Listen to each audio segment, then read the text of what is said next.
E perto da meia-noite, Paulo e Silas oravam e cantavam hinos a Deus, e os outros presos os escutavam.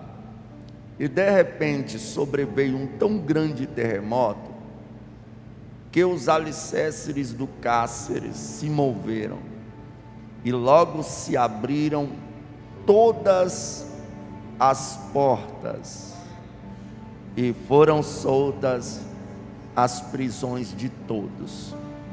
Se assente adorando a Jesus. Glória a Deus. Irmãos,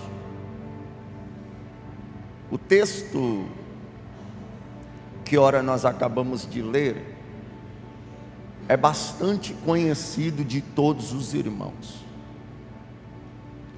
A palavra do Senhor diz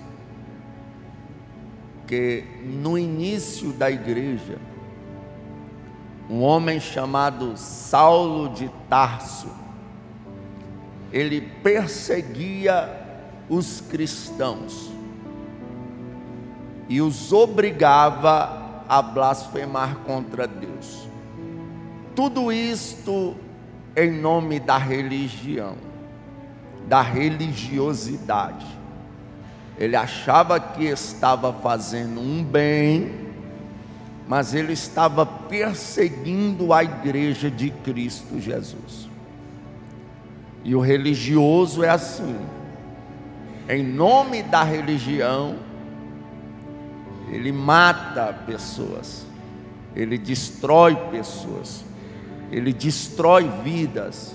E nós temos que ter cuidado. A religiosidade, ela é perigosíssima. Então, um dia este Saulo de Tarso decide acabar com um culto, acabar com uma igreja. Ele pede cartas para passar e parar a igreja. Só que Jesus já estava de olho nele, porque engana-se quem pensa que vai mexer com a igreja, que vai tentar contra a igreja e vai ficar impune diante de Deus. Não vai. Uma hora a conta chega. Feliz daquele que ainda tem oportunidade de ser salvo, como foi Saulo de Tarso. No caminho de Damasco, o Senhor se revela a ele, e ele cai com o rosto em terra, e ouve uma voz: Saulo, Saulo, por que tu me persegues? É duro contra ti recalcitrar contra os aguilhões. Nessa hora ele fala: Senhor, quando foi que eu te persegui? E o Senhor diz a ele: quando tu persegue a minha igreja, a mim tu persegues. Oh glória! Se eu pudesse liberar uma palavra aos perseguidores da igreja, eu não tenho raiva deles, eu não tenho ódio deles, eu fico triste porque eles não têm ideia de quem eles estão perseguindo. Eles acham que simplesmente estão tentando contra os cristãos, contra os evangélicos.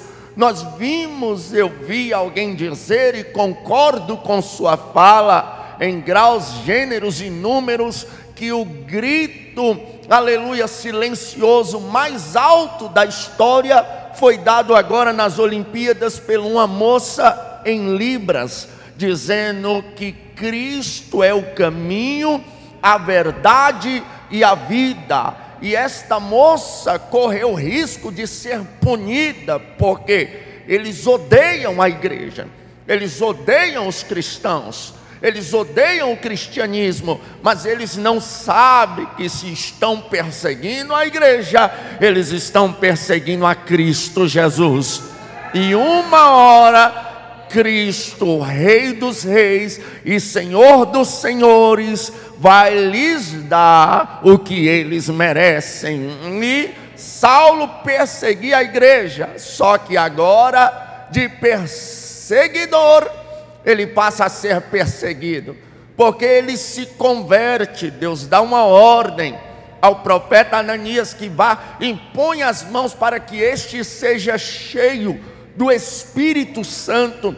E Ananias teme: Deus, eu tenho ouvido os males que este homem tem feito. E o Senhor disse: vai, porque é para mim um vaso escolhido. Eu quero liberar uma palavra profética. Aleluia. Eu sei que tem pessoas que têm feito males à igreja, têm perseguido a igreja, mas eu quero crer que Jesus irá salvá-los, e eles serão autênticos cristãos em Cristo Jesus. Aí Saulo agora vem para pregar o evangelho, e ninguém está entendendo nada, porque a última vez que o viram, ele estava contra a igreja, ele estava perseguindo a igreja, ele estava querendo acabar o culto, e agora ele está fazendo culto. Oh glória, aleluia. Outrora, quando o viram, ele estava parando a adoração, agora ele está adorando. Oh glória. Outrora, quando viram, ele estava com projetos para parar a igreja, agora ele está com projetos a favor da igreja, e isso é profético, eu creio. Aleluia. Tem muita gente contra a igreja, que daqui uns dias ninguém vai entender nada, porque Jesus os encontrará, os salvará, e eles estarão favoráveis à igreja de Cristo Jesus. Aí o que acontece? Agora ele vai pregar, ele perseguiu, agora se torna perseguido. Estão tentando agora contra a vida dele, porque agora ele é um cristão. E você não vai ver, é muito raro você ver pessoas tentarem contra a vida de outras religiões. Raramente você vai ver alguém querer perseguir um budista, querer perseguir um bandista, querer perseguir seja lá o que for, de outras religiões. Você não vê. Agora, quando você pega a história da igreja, já no início do cristianismo, pegavam os cristãos na arena dos leões e colocavam eles para servirem de espetáculos, sendo despedaçados com suas famílias, pais com suas crianças sendo rasgados, destroçados, e a plateia gritando ao ver os cristãos naquela situação. No Coliseu, vários cristãos morreram de forma brusca. A perseguição papal fez com que diversos cristãos morressem. João Rus foi queimado em uma fogueira, Policarpo foi queimado em uma fogueira, Estevão foi apedrejado, Paulo foi decapitado, Pedro foi crucificado de cabeça para baixo, Tiago morreu a fio da espada, aleluia. André foi crucificado em uma cruz em forma de X. Na época da perseguição contra a igreja, eles amarravam um carro de boi nas pernas do cristão e amarravam outro nos braços e fazia com que os bois corressem para despedaçar os seus corpos, enfiavam uma estaca de baixo a cima até sair na boca, sem triscar em nenhum órgão, para a morte do cristão ser lenta, aleluia. E veio se passando hoje ainda, nós vemos relatos lá nos países do Oriente Médio de cristãos que são queimados, que são assassinados. Agora olha para a vida dos cristãos, o que é que eles fazem? Pregam para que as pessoas se arrependam de seus pecados, para que possam ir morar no céu. O que é que os cristãos fazem? Ora para Deus libertar, para Deus salvar, para Deus curar, para Deus batizar com o Espírito Santo. O que os cristãos fazem? Aleluia, ajudam o próximo, divide, aleluia, o alimento que tem, divide a roupa que tem, divide o que tem com o próximo. Por que é que estas pessoas são tão perseguidas? Isso só mostra que, aleluia, estamos no caminho certo. Oh glória, que há um céu de glória que nos espera, porque Jesus disse: no mundo tereis aflições, mas tem de bom ânimo, eu venci o mundo. E agora Paulo se torna cristão, perseguiu os cristãos para os matar, agora vão perseguir ele para matar ele.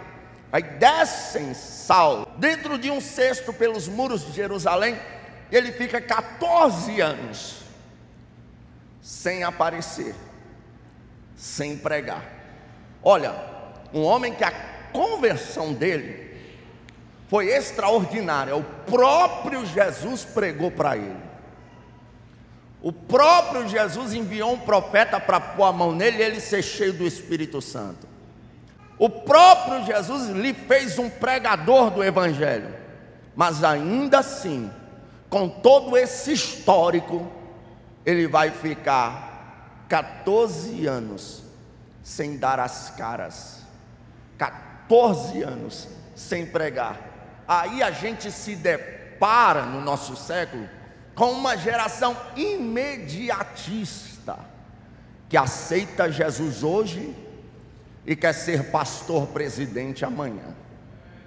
Aceita Jesus hoje e quer ser um maioral amanhã. Quer status, quer fama, quer glória.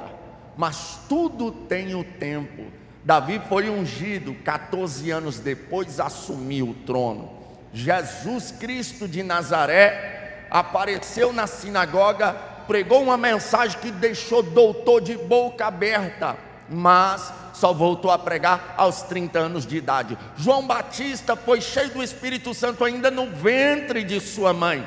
Quando nasceu, o pai que estava mudo voltou a falar, mas só começou a pregar aos 30 anos de idade em um deserto. Tudo tem o tempo, espere o tempo de Deus, e no tempo de Deus tudo é sólido. Quando é no meu tempo se desfaz, mas quando é no tempo de Deus dá certo, aleluia, oh glória.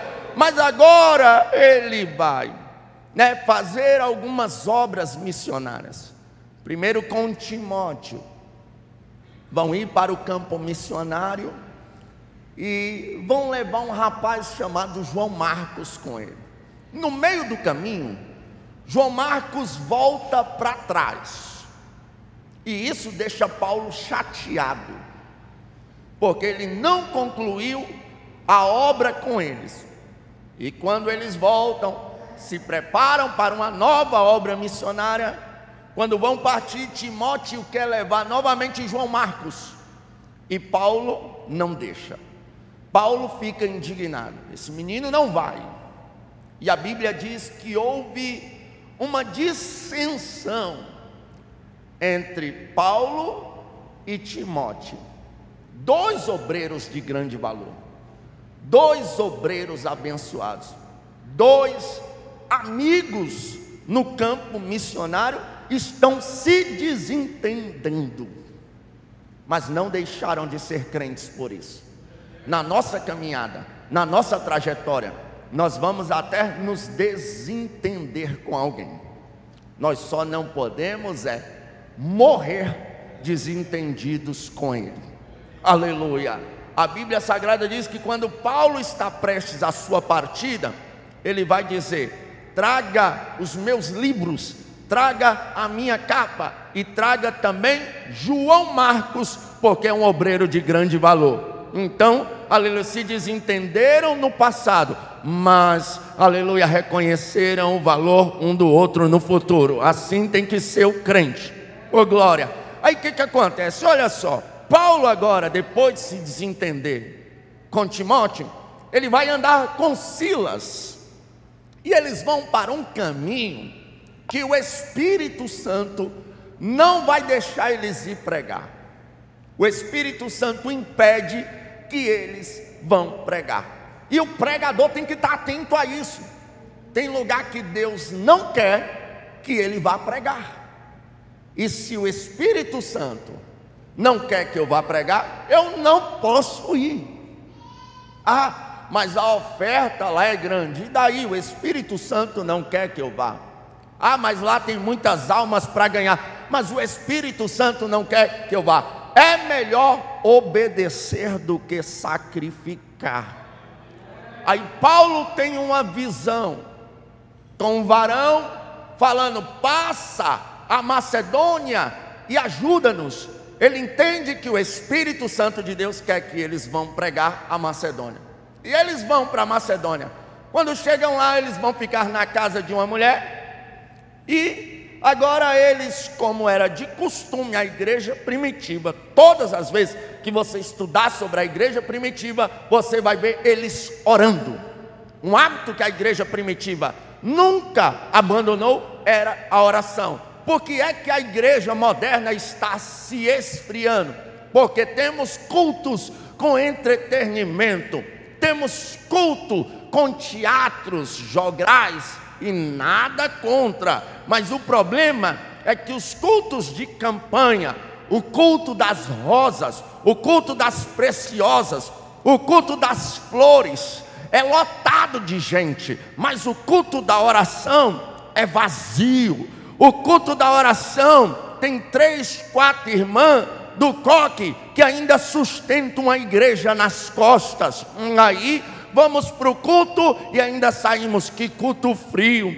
A igreja está fria, a igreja está passando por um momento muito ruim. Dobra o joelho para ver. Eu dizia ainda ontem a um pastor: o maior método evangelístico não é o televangelismo, não. O maior método evangelismo não é o evangelismo pela rádio, não. O maior método evangelismo não é o evangelismo pelo celular, não. O maior método evangelístico não é sair de casa em casa entregando folheto no meio da rua, entregando folheto. O maior método evangelístico, por incrível que pareça, não é fazendo cruzada no meio da rua. O maior método evangelístico da história é a oração. Quando a igreja ora, as almas vêm morrer em cima da onde eles estão orando. Pega a história de John Wesley, passava horas orando, mas quando pregava,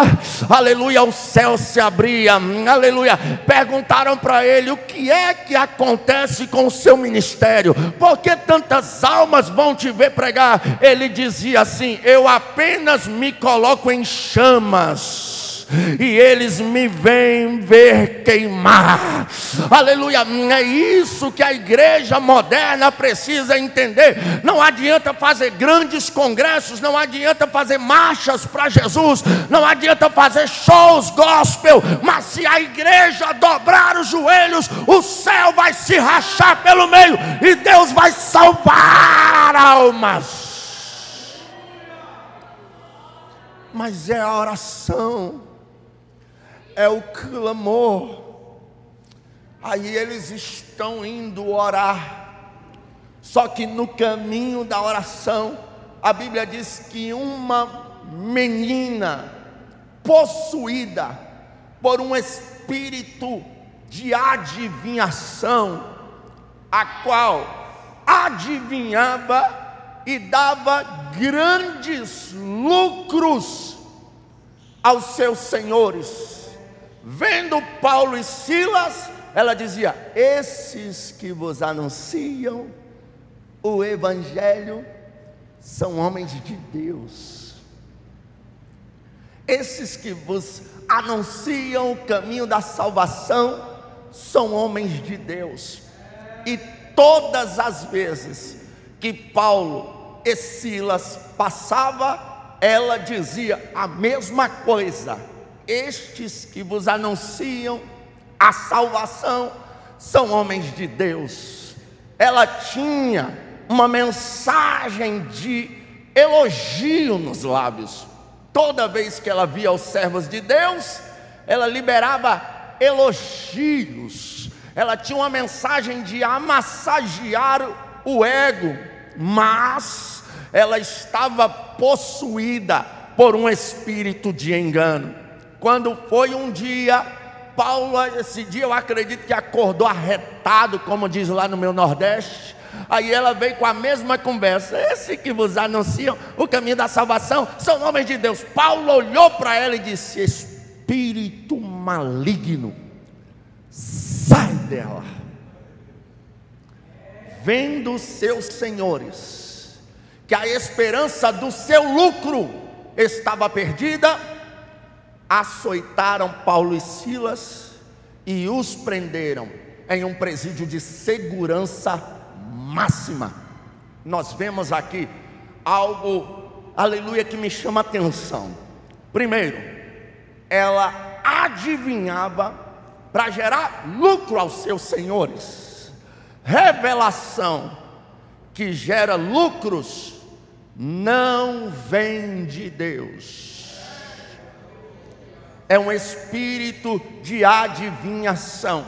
Quando você vê as pastoras sensuais na internet revelando e pedindo Pix, eu tenho uma revelação para você, mas você precisa fazer um Pix. Eu tenho um salmo para você, mas você precisa fazer um Pix no número do salmo. Eu tenho uma mensagem de Deus para você, mas você precisa rechear um envelope. Não são homens de Deus coisa nenhuma, aleluia, são falsos profetas, aleluia, que ficam enganando o povo. Quando você vê esses mercenários que ficam revelando, aleluia, o que não existe, o que Deus não revelou, ficam falando que Deus não mandou falar. Em Daniel 2:22, ele revela o oculto, o profundo, o escondido.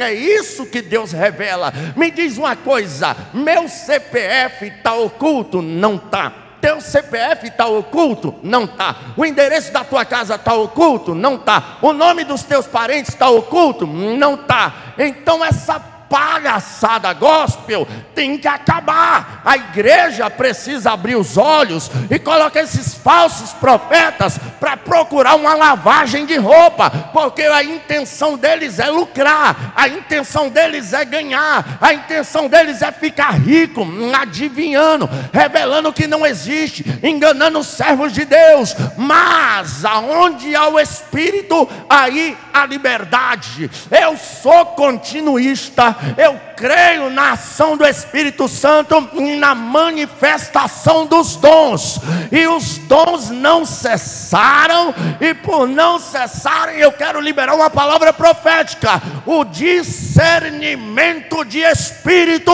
descerá sobre a igreja brasileira, para que falsos profetas não subam mais em cima dos nossos púlpitos. Mercenários, aleluia, ela gerava grandes lucros aos seus senhores, adivinhando.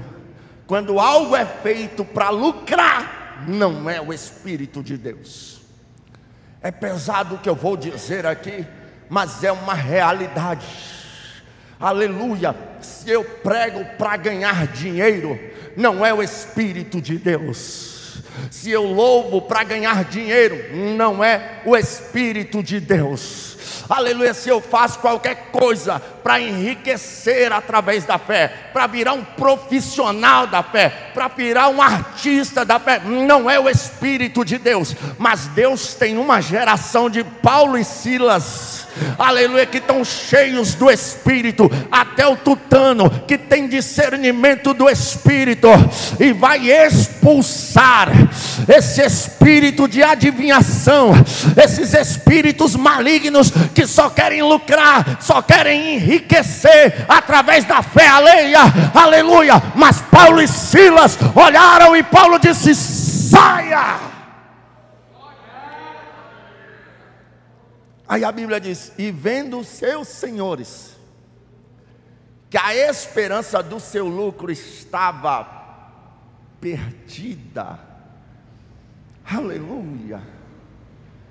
Ser uma geração de Paulo e Silas não é fácil, porque quando mexe com lucro, pastor Helder, a obreirada fica nervosa, aleluia. Eu estava vendo aqui, ó, legado. Infelizmente, tem muitos líderes que, se morressem hoje, deixariam grandes heranças. Os nossos pais na fé não deixaram herança, mas deixaram legado. Mas infelizmente eu digo isso com pesar no coração, grandes líderes na nação brasileira, não só na nação brasileira, mas no mundo, que se morressem hoje, deixariam muito ouro, deixariam muita prata, contas bancárias recheadas, casas em Alphaville, mansões, fazendas, cabeças de gado, mas não deixariam legado. Mas tem um porém: herança a traça e o ferrugem corrói. Herança, os que herdaram destroem, gastam tudo, mas legado é indestrutível. Legado alabara cantorebaia séria. Oh glória, eu posso até um dia partir para a eternidade e não deixar uma herança para os meus filhos, mas se eu deixar um legado, eu parto para Jesus feliz. Aleluia, aleluia, arabanchorebaia. Oh glória, aleluia. Não é errado ter alguma coisa, porque Deus tem prazer em abençoar os seus servos. Só que os extratos bancários servirão de testemunho para as viúvas da igreja que passaram fome, aleluia, para os necessitados da igreja que passaram fome, para os membros da igreja que foram despejados porque não tinham dinheiro para pagar aluguel, para os irmãos que andaram descalço porque não tinham a sandália para calçar, para os irmãos que andavam maltrapilhos porque não tinham a roupa para vestir, e os ricões, através da fé alheia, que não estenderam a mão para o órfão, para a viúva, para o necessitado. Os extratos bancários estarão diante de Deus e a cobrança será severa, mas para quem amou, para quem ajudou, para quem estendeu as mãos,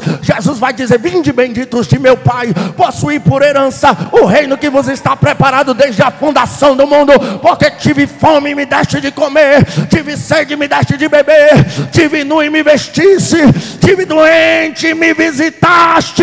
Isso é evangelho. Labado, tropa cerebia. Aleluia. Chega. Deus precisa, em caráter de emergência, levantar uma geração de Paulo e Silas para frear esse mercado lucrativo,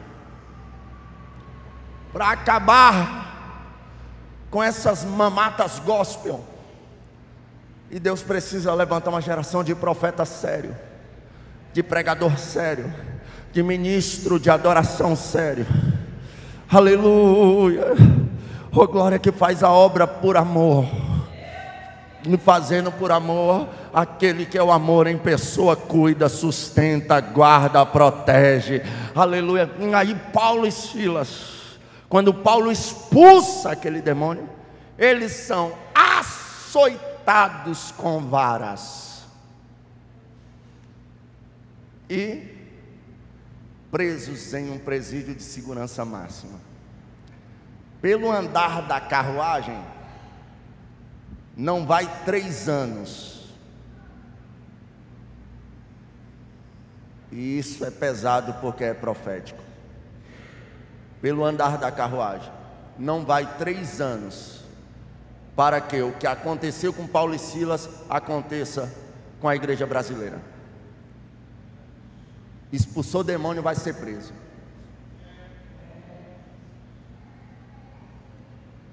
E aí? Será que nós vamos continuar exercendo o ministério de libertação? Ou vamos frouxar?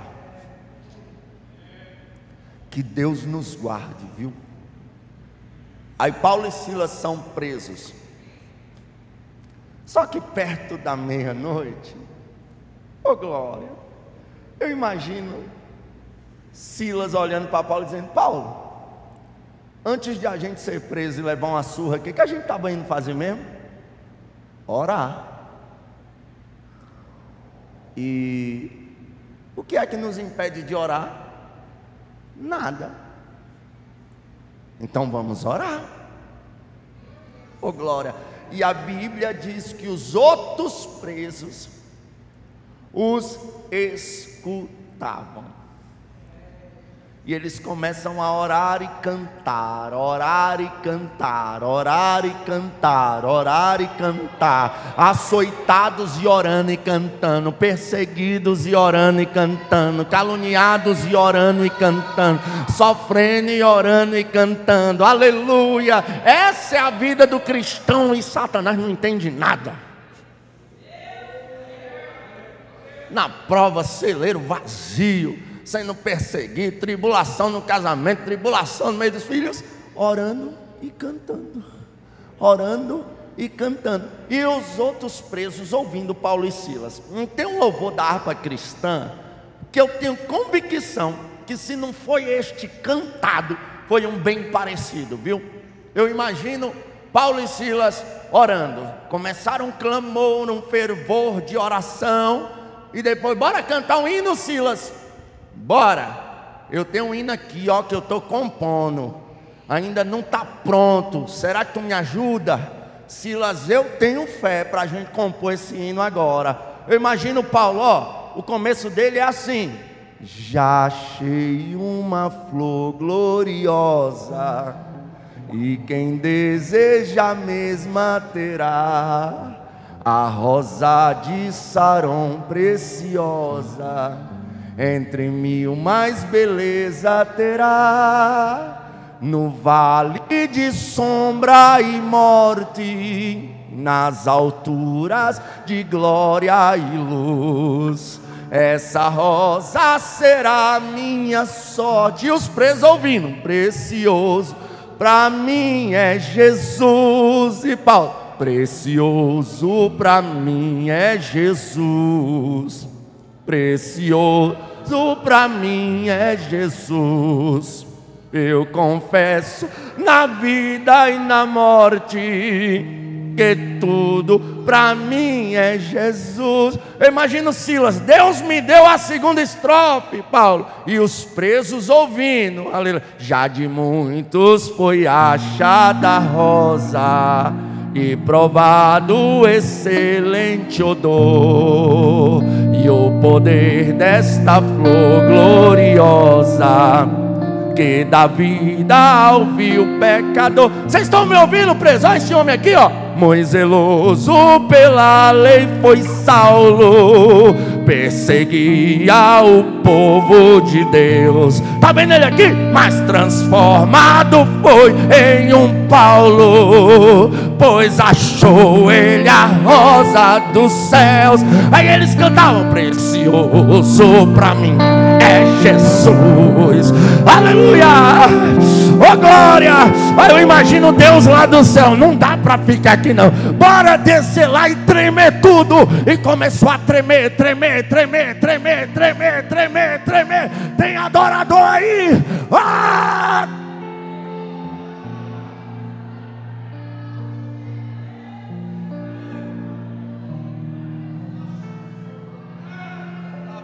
Que assore minchore bacontre passere biandore plavando che plan heavy narawa ele probina canchore ploto che plato te che plato te che vedete che propoto che rabandore mica ele probata placa la propoto te che placere paiase ele probadore che la propoto che placia.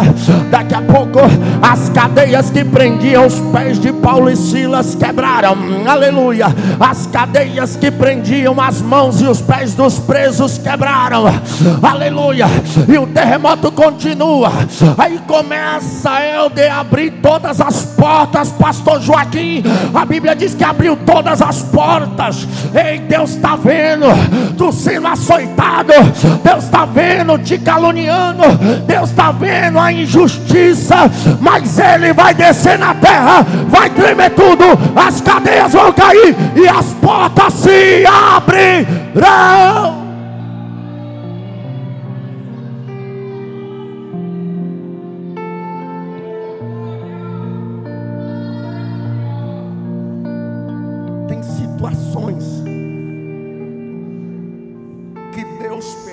A gente passar, as cadeias que prendiam eles, não só eles, mas os presos, todas caíam. Deus permitiu Sadraque, Mesaque e Abidnego serem jogados na fornalha. O fogo não queimou o cabelo, não queimou pele, não queimou roupa, nem cheiro de fumaça ficou, mas as amarras que prendiam as mãos e prendiam os pés, estas caíram. Tu não está entendendo nada o porquê dessa tribulação.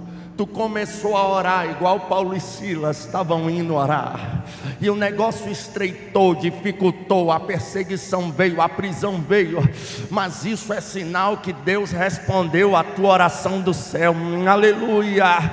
Tu está orando pelo teu filho que está amarrado nas drogas, está amarrado na cachaça, teu marido está aprisionado no adultério, na prostituição, na farra. Aleluia. Alguém da tua família está amarrado na idolatria, alguém da tua família está amarrado na depressão, na opressão, nas crises de ansiedade, alguém da tua família está amarrado em alguma enfermidade. Eu não sei o que é que está prendendo, mas uma coisa eu sei: Deus ouviu a nossa oração, Deus ouviu o nosso louvor, e as portas vão se abrir, e as cadeias que estão prendendo, nenhum dos meus, nenhum dos teus vai se perder, nem que seja no último momento. Deus libertará todos. Quem acredita, adore a Deus. Não é um culto pela família, não é pela sua família que você está buscando. Creia. Profecia falha, revelação falha, visão falha, céus e terra passam, mas as minhas palavras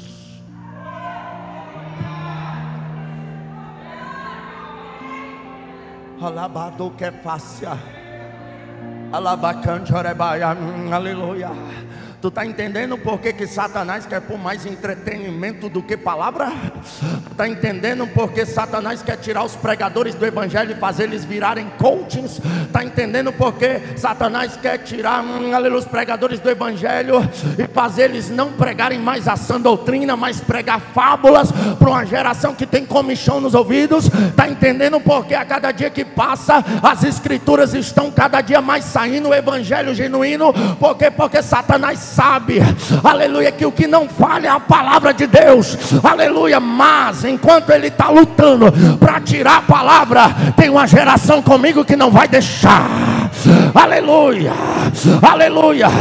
Enquanto eu estiver vivo, enquanto esse povo aqui estiver vivo, enquanto esses obreiros estiver vivo, tem palavra, tem palavra, tem palavra, tem palavra, tem palavra, tem palavra, aleluia. Aí as portas se abrem de todas as celas. Irmãos, eu até compreendo não fugir quem estava com a cadeia vencendo, quem estava já esperando o alvará de soltura, né? Não, eu vou sair semana que vem. Não, a minha pena é só mais um ano e eu vou sair.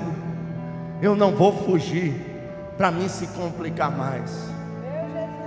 Agora, presos com 50, 60 anos de cadeia fechada, não fugir. O carcereiro, quando viu todas as portas abertas, pensou que tinha fugido todo mundo. Pegou a espada para se matar. Paulo pulou, pedindo luz, e disse: não tire a sua vida, porque a mensagem do evangelho, ela vai de encontro a uma geração que está sendo atormentada, querendo dar cabo da própria vida. Não vai. Deus tem uma mensagem para você. Não faça besteira com a sua vida. O Evangelho tem solução para a tua história. O Evangelho tem solução para a tua alma. Dar cabo da própria vida não vai acabar com o sofrimento, só vai começar um sofrimento eterno. Mas receba esta palavra. Jesus disse: a minha paz vos deixo, a minha paz vos dou. Receba paz sobre a tua alma.